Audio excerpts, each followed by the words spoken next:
मन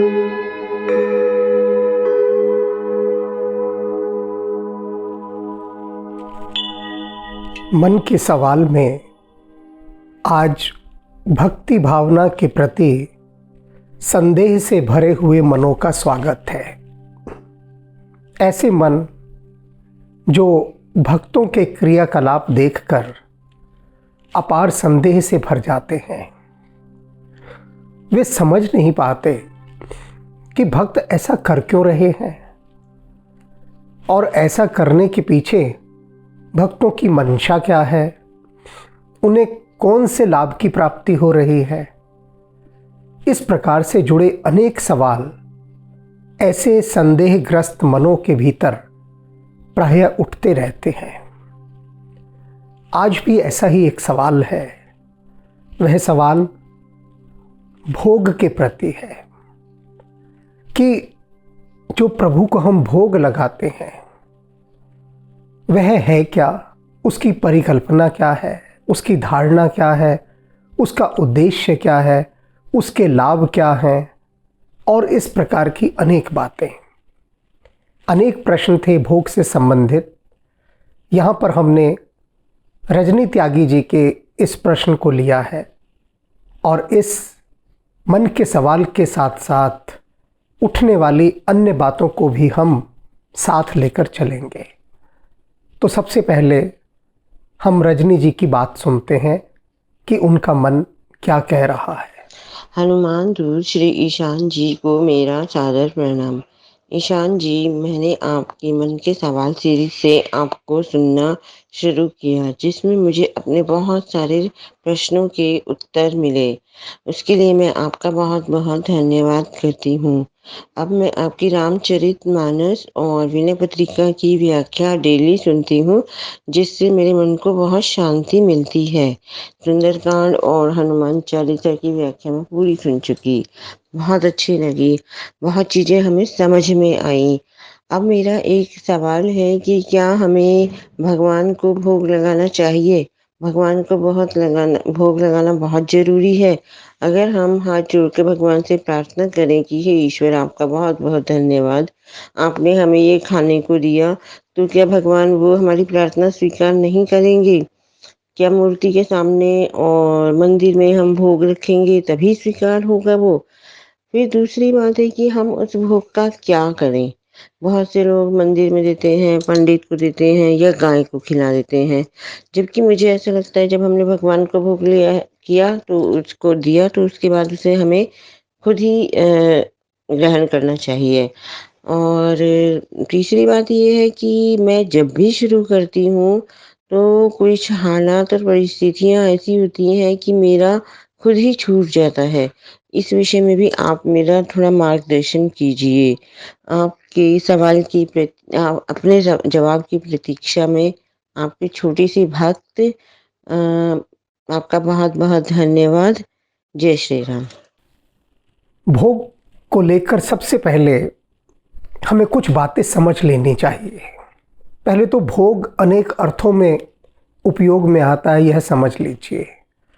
जैसे कि हम कहते हैं कि वह सुखों को भोग रहा है, वह अपने दुख भोग रहा है, वह अपने भोग काट रहा है, आइए प्रभु भोग लगाइए, है ना। तो भोग अनेक अर्थों में प्रयुक्त होता है। आज जिस बात को हम यहाँ कर रहे हैं वह है प्रभु को भोग लगाना। सुबह घर में भोजन बनता है तो सबसे पहले एक थाली में सारी सब्जियाँ, रोटी इत्यादि जो भी कुछ बना है वह सब ले जाकर प्रभु को अर्पित किया जाता है। उनके अधरों से उसे छुआया जाता है और फिर यह कहा जाता है कि प्रभु ने भोग लगा लिया, अब सभी इसे ग्रहण करें। अब एक मैं छोटा सी घटना सुनाता हूँ कि एक बहुत पढ़े लिखे बच्चे ने अपनी माँ से कहा कि ये क्या करती हो माँ तुम, मैं जब से मैं पैदा हुआ हूँ देखता आ रहा हूँ कि तुम सुबह उठती हो और एक थाल लगाकर मंदिर में ले जाती हो, भगवान को भोग लगाती हो और फिर पूरा घर भोजन करता है। तो सबसे पहले प्रभु को भोग लगाती हो। तो मैं पूछना चाहता हूँ कि वो जो पत्थर की मूर्ति है क्या वो तुम्हारे भोग को ग्रहण करती है, खाती है? वो तो खाती नहीं, बस तुम उनके मुंह को लगा देती हो और आ जाती हो, तो इससे फ़ायदा क्या हुआ? तो उस बच्चे की माँ बोली, मैं अपने बेटे को समझा समझा कर थक गई। उसकी शादी भी हो गई लेकिन उसे अभी तक समझ नहीं आई और आज तक वह मेरी बात का विरोध करता है। मैंने उनसे कहा कि आप उसे मेरा नंबर दीजिए और कहिए वह मुझसे यह प्रश्न करे, मुझसे पूछे। पूछा उसके बेटे ने मुझसे कि जी आप बताइए, इसका फ़ायदा क्या है ये भोग लगाने का प्रभु को? वो तो खा नहीं रहे। तो मैंने कहा, तुम्हें सच में उत्तर चाहिए या केवल बातें करनी है? पहले तो ये बात स्पष्ट करो, खुल के बात करो। मैंने कहा, ये तुम्हारा सवाल जो है एक फैशनेबल क्वेश्चन है या इसका उत्तर तुम्हारी बीइंग की डिज़ायर है, यानी तुम्हारी आत्मा चाहती है इसका उत्तर प्राप्त करना? पहले तो ये तय कर लो, बाद में मुझसे बात करना। जैसा कि स्वाभाविक था, उसने कहा कि नहीं, मेरी आत्मा इसका उत्तर चाहती है। आत्मा वात्मा कुछ नहीं चाहती थी उसका उत्तर, ज़बरदस्ती उसे कहना पड़ा क्योंकि अपना पैर ऊपर रखना है। उसने कहा, मैं सच में इसका उत्तर चाहता हूँ। तो मैंने कहा, फिर जैसे मैं कहता हूँ ऐसा करेगा? उसने कहा, हाँ करूँगा। मैंने कहा, ठीक है, कल से तू एक नौटंकी कर जैसे तेरी माँ करती है। ये ड्रामेबाजी करती है ना तेरी माँ, सुबह उठ के थाल लगाती है, ठाकुर जी को भोग लगाती है। तो तुझे सिर्फ 1 महीना ये ड्रामा करना है, ये नौटंकी जैसे तेरी माँ करती है। तू तो देख रहा है ना कि वो जन्म से करती आ रही है, जब से तू पैदा हुआ है। तो कम से कम तू इस एक्सरसाइज को, इस ड्रामे को, इस नौटंकी को 1 महीना कर और फिर हम बात करेंगे। और उसने किया। 1 महीने बाद मैंने कहा, अब पूछ क्या पूछना है कि तेरी माँ ये जो ड्रामा करती थी उसके बारे में क्या पूछना है? उसने कहा, मुझे कुछ नहीं पूछना। मैंने कहा, क्यों भाई, क्यों नहीं पूछना? उसने कहा, मुझे उत्तर मिल गया। मैंने कहा, क्या उत्तर मिल गया तुझे? मुझे भी बता, मैं भी 2-4 को आगे बता दूं कि भाई क्या उत्तर मिला। उसने कहा, ये तो तय है कि जो भोग मैं लगाता हूँ प्रतिमा को वो भगवान नहीं खाते, ये तो पक्का है। लेकिन ये बात ज़रूर हुई कि इसको करने से मेरे मन को शांति बहुत मिली, बहुत सुख मिला, आनंद मिला। 1-2 दिन तो मुझे लगा ये मैं क्या बेवकूफ़ी कर रहा हूँ, लेकिन फिर मैंने कहा कि नहीं, जब आपने कहा है कि थोड़े दिन ड्रामा करो तो कर ही लो ये ड्रामा। तो तब मैंने पाया कि भीतर एक सुख की वर्षा हो रही है। जो ऑफिस में मैं इतना इरिटेट रहता था, चिड़चिड़ा रहता था, बेचैनी रहती थी, असंतोष रहता था, वो पता नहीं कहाँ चला गया। बस अगले दिन बिना भोग लगाए प्रभु को खुद भोजन करने की इच्छा नहीं हुई। तो मैंने कहा, इसका उत्तर भी तो दे भाई, क्यों हुआ? कल तक तू इसे ड्रामा कहता था, नौटंकी कहता था, आज क्या हो गया तुझे? उसने कहा, आप ही बताइए क्या हो गया। मैंने कहा, हाँ, अब तू सही प्रश्न पूछने के रास्ते पर आया है। मैंने कहा, पहले तो यह समझ कि ये भोग होता क्या है।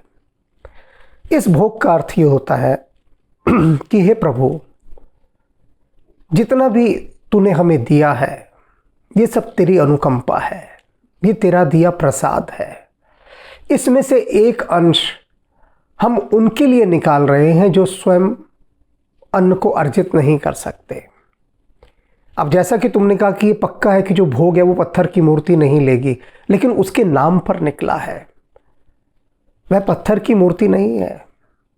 जो भी प्रतिमा है वह प्रभु का एक साकार रूप है जिसमें हमारी आस्था, हमारी श्रद्धा केंद्रित है, समाहित है। अब हम क्या कहते हैं कि हे प्रभु, ये हमने एक छोटा सा अंश निकाला है। अब यह कि उस भोग का हम करते क्या हैं? फिर जो थाली निकली, अब बहुत सारे लोग तो पंडित जियों को दे आते हैं। अब मान लीजिए एक मोहल्ले में 1000 घर हैं और उस 1000 घर में 100 लोग इस भोग को तैयार करते हैं। 100 थालियां पंडित जी के पास चली गई। अब पंडित जी 100 तो नहीं खा लेंगे ना। और पंडित जी ये भी नहीं कहते कि भक्त मेरे पास सुबह कोई एक थाली दे गया था, हमारी तृप्ति हो गई, अब ये बाकी थालियां हम नहीं ले सकते, आप गरीबों में बांट दीजिए। ऐसा पंडित जी कभी नहीं कहेंगे। वो कहेंगे तो फिर पंडित जी किस बात के? प्राय ऐसा नहीं होता कि पंडित जी बाकी भक्तों को कहें कि अब हमें और नहीं चाहिए। तो ये भोग किस लिए था? भोग इसलिए था कि वे लोग जो बहुत निर्धन हैं उनको ले जाकर फिर ये अर्पित कर दिया जाता था कि ठाकुर जी के नाम का निकला है और आप सब लोग इसे ग्रहण कीजिए। मेरे पिता क्या करते थे, वो जब भोजन करते थे तो उसमें से थोड़ा थोड़ा सा हर चीज़ को निकाल देते थे और मुझे कहते थे कि ये जा बाहर चिड़िया को दे आ। अब एक तो भोग का ये विधिवत रूप होता है जो भक्तों का मन करता है थाली में सजाकर प्रभु के पास लेकर जाएं। मैंने जीवन में ऐसा भोग कभी नहीं लगाया प्रभु को कि मैं थाली सजाऊं लेकर जाऊं, क्योंकि उतना मुझसे कभी हुआ नहीं, भीतर का वो भाव ही नहीं उठा। हर एक का अपना अपना भाव है ना, तो इस तरह से थाल सजाकर मैं प्रभु के पास ले जाऊं, वैसा भोग कभी नहीं लगाया जीवन में। हाँ, ये ज़रूर होता है कि सुबह 1 या 2 रोटी निकलती है और हमारी छत पर बहुत सारी गिलहरियाँ आती हैं, पक्षी आती हैं, तो उन पक्षी और गिलहरियों को वो रोज़ रोटी दे दी जाती है, वो प्रभु का भोग ही लग जाता है। रोटी निकली, प्रभु को अर्पित की और उसके बाद उनको दे दी ले जाकर। तो सबका अपना अपना भाव होता है। जो लोग थाल सजा कर ले जाते हैं उनका अपना भाव है, वे पूरे सौंदर्य के साथ प्रभु के भोग को लगाते हैं। और भोग जब प्रभु को लग जाता है ना, लगने के बाद घर में जो भोजन बनता है, परोसा जाता है, फिर वो भोजन नहीं रहता, फिर वो प्रसाद बन जाता है। फिर प्रसाद, आप बाज़ार से हलवा खरीद लाइए, वो हलवा हलवा ही रहेगा, मिठाई रहेगी, लेकिन वही आपको मंदिर से हलवा प्राप्त होगा तो वो हलवा नहीं रह जाएगा, वो गुरु का प्रसाद हो जाएगा। फिर आप कहेंगे ये प्रसाद। मिठाई जब तक हलवाई के पास रखी है वो मिठाई है, वो मिठाई जब मंदिर से होकर आ जाती है फिर वो मिठाई नहीं रह जाती, फिर वो प्रसाद बन जाती है। तो आपकी रसोई का वो भोजन अगर रसोई से सीधे डाइनिंग टेबल पर चला गया तो फिर वो भोजन है, बस खाने पीने का सामान है और कुछ नहीं है। उसके अंदर कोई शक्ति नहीं है, उतनी ही शक्ति है कि वो आपके शरीर को चलाए। लेकिन रसोई से उसका मार्ग घर के मंदिर पर गया, मंदिर से होके फिर आपकी डाइनिंग टेबल पर आया, तो फिर वो भोजन नहीं रह जाता, फिर वो प्रसाद हो जाता है। फिर दैविक शक्तियाँ उस भोजन में समा जाती हैं और उस भोजन में जो विष का तत्व होता है उसे वो आपके जीवन से निकाल देती हैं, केवल अमृत रह जाता है। यह प्रसाद की विशेषता है, तो वो प्रसाद बन जाता है। जीवन में भोग की बड़ी महिमा है, भोग के अन्न की। और इसीलिए देखा होगा आपने, छोटी सी मैं उदाहरण दे रहा हूँ जो लोगों ने कई बार नज़रअंदाज कर दिए होंगे, लेकिन आज मेरी बात को सुन के वो फिर जाग जाएंगे। मैंने अनेक बार देखा, शादियों में हलवाई खाना बनाने को तैयार है, किसी के घर में कोई जन्मदिन है तो हलवाई बिठाया हुआ है, तो हलवाई जैसे चूल्हा जलाता है, पहली पूड़ी निकालता है तो पूड़ी चूल्हे पर चढ़ाकर हाथ जोड़कर नमस्कार करता है। उसे पूछो भाई क्यों, वो कहेगा प्रभु के नाम का भोग निकाला है। सभी जितने भी प्रोफेशनल काम करने वाले हैं वे सभी ऐसा करते हैं। और कहाँ से सीखा उन्होंने ये नॉन प्रोफेशनल हाउस वाइफ से सीखा, घरों से, कि घरों में हम किस तरह से प्रभु को अर्पित करते हैं।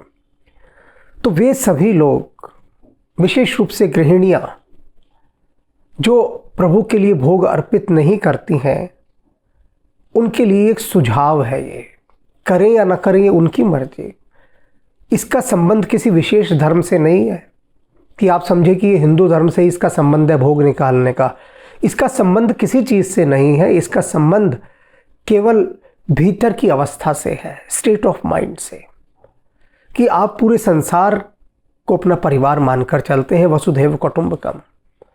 और इसलिए जब आप भगवान को कोई चीज़ अर्पित करते हैं तो उसको एक धन्यवाद भी देते हैं, ग्रेटिट्यूड से भरते हैं, उनके प्रति आभार से, अहोभाव से, कि हे प्रभु, आपकी अनुकंपा से, आपकी दया दृष्टि से हमें ये अन्न प्राप्त हो रहा है और आपका दिया यह अन्न प्रसाद बनकर हम सभी के शरीरों को, मन को शुद्ध करे, पुष्ट करे, शक्तिशाली बनाए, ऐसी हमारी प्रार्थना है। इस भाव के साथ हमें प्रतिदिन भगवान के लिए एक भोग निकालना चाहिए और फिर उसे जीव जंतुओं को अर्पित कर दें। चिड़िया है, गिलहरियाँ हैं, अन्य पक्षी हैं, कितने सारे, बहुत सारे जीव जंतु हैं। क्यों उनके लिए अर्पित कर दें? क्योंकि इंसान ने क्या किया है, जो जंगल थे वो सब तो काट डाले। अब काट डाले वो जो पशु पक्षी थे उनका तो उन्होंने बहुत सारा हक मार लिया ना इंसानों ने। अब आप देखिए, जहाँ इतने बड़े बड़े कंक्रीट के जंगल बन गए हैं, बिल्डिंगें खड़ी हो गई हैं, वहाँ कल तक जंगल थे। अब जंगल के अंदर तो जाके कोई भोग नहीं डालता ना। कोई भी आदमी जंगल में जाके ये नहीं कहेगा कि ए चिड़ियाओं, ए गिलहरियों, लो तुम्हारे लिए मैं कुछ लाया हूँ। जंगल ने उनको बहुत दिया है, बहुत दिया है। इतने फल लगे होते हैं, तोते साहब फल खा रहे हैं, चिड़िया खा रही है, बंदर खा रहे हैं, खूब फल हैं जंगल में। अब शहरों में कहाँ फल लगे हैं पेड़ों पर? पेड़ ही नहीं है। तो जो हमने हक मारा है जंगल के जानवरों का, उसकी अदायगी कहीं तो करेंगे ना। तो इस भोग के माध्यम से हम वो थोड़ा बहुत कर्ज उतारते हैं कि हमने तुमसे तुम्हारे जंगल छीन लिए, तो ठीक है, देखो हम तुम्हें रोटी दे रहे हैं अपना प्रायश्चित करने के लिए। तो ये बलि के अन्न का एक प्रभाव है कि आप धन्यवाद से भरते हैं। और इसके साथ साथ आप जो भी ग्रहण करते हैं, फिर जब वो प्रसाद बनकर लौटता है तो उसके अंदर से विश्व का तत्व खत्म हो जाता है, क्योंकि प्रत्येक अन्न के अंदर विष भी होता है, अमृत भी होता है। तो वह विश्व का प्रभाव समाप्त हो, उसके लिए बहुत आवश्यक है कि वह प्रभु के मार्ग से लौट कर आए। और सारा खेल भाव की तरंगों का है। भाव की तरंगे सब कुछ बदल देती हैं। मीरा के विष को उन्होंने अमृत बदल डाला, सांप को शालिग्राम में बदल दिया। ये सब भाव का खेल है। और यहाँ पर भक्त का जो प्रश्न था कि भोग लगाना मेरा कभी कभी छूट भी जाता है, तो क्या ये ज़रूरी है कि हम प्रतिदिन भोग लगाएं? यदि भोग लगाना छूट रहा है आपका, तो उसमें कोई परेशान होने वाली बात नहीं है, घबराने वाली बात नहीं है। आपने इसके साथ में यह भी कहा, क्या इतना काफ़ी नहीं कि हम हाथ जोड़कर कहते हैं कि हे प्रभु तेरा धन्यवाद? हाँ बिल्कुल, इतना कहना भी काफ़ी है, कोई कम नहीं है इतना कहना। आपके मन में ये भाव लगातार चल रहा है, यही काफ़ी है, यही भाव ही तो चाहिए।